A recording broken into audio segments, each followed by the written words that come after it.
বৃদ্ধাশ্রমের সঙ্গে মানুষটির নিবিড় সম্পর্ক, সেই সম্পর্কের টানেই বারবার ছুটে যান বৃদ্ধাশ্রমে। যদিও বৃদ্ধাশ্রম শব্দটিতে বড়ই আপত্তি রয়েছে এই মানুষটার।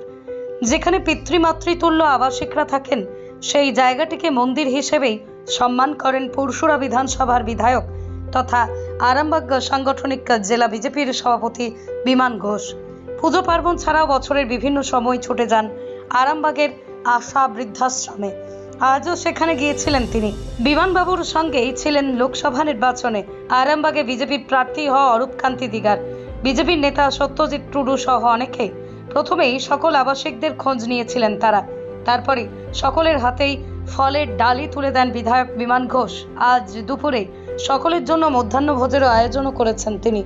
সকলের সাথেই নাকি তিনি সেখানে বসে খাওয়া দাওয়া করেছেন। বিমানবাবু বলেন, এমনিতেই সারা বছর তিনি এখানে আসেন। এরই মাঝে গতকাল ভারত কেশরী ডক্টর শ্যামাপ্রসাদ মুখার্জির তিরোধান দিবস উপলক্ষে আগামী 6 জুলাই পর্যন্ত সেবা কর্মসূচির উদ্যোগ নিয়েছি। তাই সেই কর্মসূচির অধীনেই আজ আবারও আমি এখানে এসেছি। তবে এই পবিত্র জায়গায় আসার জন্য কোনো বিধায়ক বা কোনো রাজনীতিবিদ হওয়ার প্রয়োজন নেই। এখানে আমি মনের শান্তির জন্য এমনিই আসি। এক কথায় বাড়ির ছেলে হয়ে বৃদ্ধ মা বাবাদের কাছে ছুটে যান বিমান ঘোষ। এখানে আসার জন্য কোনো পার্টি পলিটিক্স, কোনো এমএলএ, কোনো ইলেকশন এরকম কোনো বিষয় না। আমি এখানে আছি নিজের মনের খুশিতে আছি। এসে এনাদের সঙ্গে একটু কথাবার্তা বলে কিছুটা সময় কাটিয়ে যাই। বছরে 4-5 বার আসি বিভিন্ন সময়। এখন এসেছি, আপনারা জানেন যে গতকাল ভারত কেশরী ডক্টর শ্যামাপ্রসাদ মুখোপাধ্যায়ের বলিদান দিবস গেছে এবং আগামী 6 জুলাই পর্যন্ত এই গ্যাপটায় আমাদের সেবা কাজ হয়।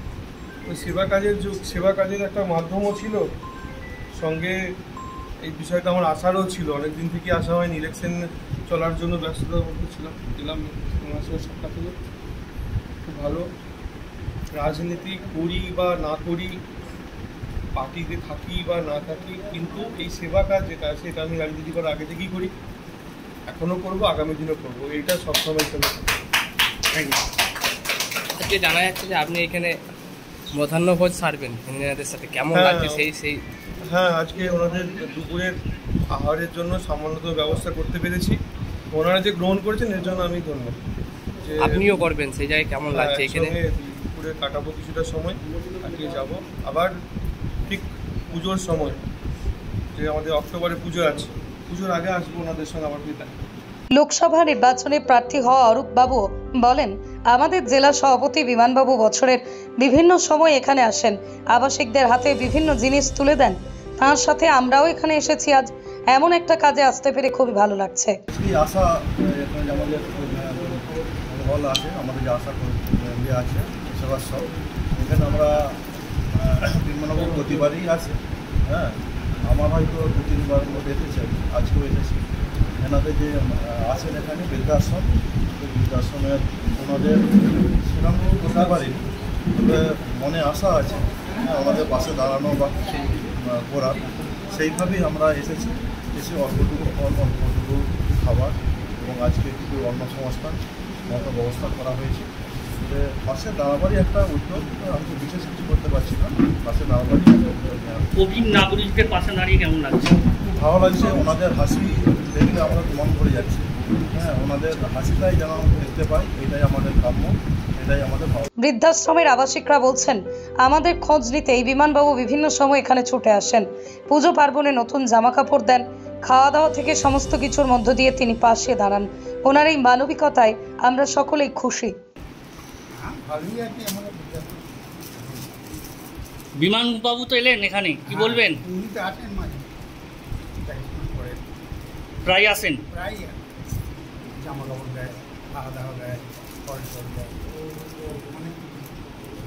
কি নাম আপনার? রামমোহন। আশা বৃদ্ধাশ্রমের ম্যানেজার অলোক কুমার ঘোষ বলেন, সারা বছরই বৃদ্ধাশ্রমে যা চাল লাগে তার সবটাই বিমানবাবু দেন। সম্পূর্ণ নিজ উদ্যোগেই মহান কাজ তিনি করেন। সারা বছর তিনি আমাদের খোঁজ খবর রাখেন। বৃদ্ধাশ্রমের মানুষদের জন্য এই চিন্তাভাবনার কারণেই বিমান ঘোষের ভূয়সী প্রশংসা করেছেন তিনি। পুরসুরার বিধায়ক আমাদের আশা বৃদ্ধাশ্রমে প্রতি বছরই অন্তত 2-3বার করে খোঁজ নেন আমরা কেমন আছি না আছি, এবং আমাদের মানুষদের খাওয়া দাওয়া, এবং উনি আমাদের যে চালও দেন সেটাও এখন পর্যন্ত উনি ব্যক্তিগতভাবে যে উনি বারবার চাল দিয়ে যান আমাদের আশ্রমের জন্য, এখনও কিন্তু দিয়ে যাচ্ছেন। প্রতি মাসে যে চাল খরচাটা লাগেন উনি বিধায়ক আমাদেরকে দিয়ে যান। এখানে মোট কতজন আবাসিক রয়েছে? আমার আবাসিক আছেন এখন পর্যন্ত 19 জন। আর তাছাড়া আমার স্টাফ আছে 5 জন। এটা আমার দুবেলা, এটা আমার খাবারটা এটা লাগে, যা চাল খরচা হন উনি কিন্তু বিমানদা দিয়ে যান এখন পর্যন্ত। আজকে কি সবার জন্য? আজকে সবার জন্য আমাদের আয়োজন করা হয়েছে, আজকে যা খরচা সব বিমানদা দিয়েছে। আপনার নাম? আমার নাম হচ্ছে অলোক কুমার। আজকে মধ্যাহ্নভোজে কি থাকছে? আজকে মধ্যাহ্ন ভোজনে আছে আপনার মাছের মাথা দিয়ে মুগের ডাল, আর পটল চিংড়ি, আর আপনার আছে দই পোনা, আচ্ছা আমের চাটনি, রসগোল্লা, পান্তুয়া, সন্দেশ, দই। এই যে রাজনীতির বাইরে বিমানবাবু একটা এরকম কাজে চলেছেন এবং প্রবীণ নাগরিকদের জন্য কাজ করছেন, এরকম কি বলবেন?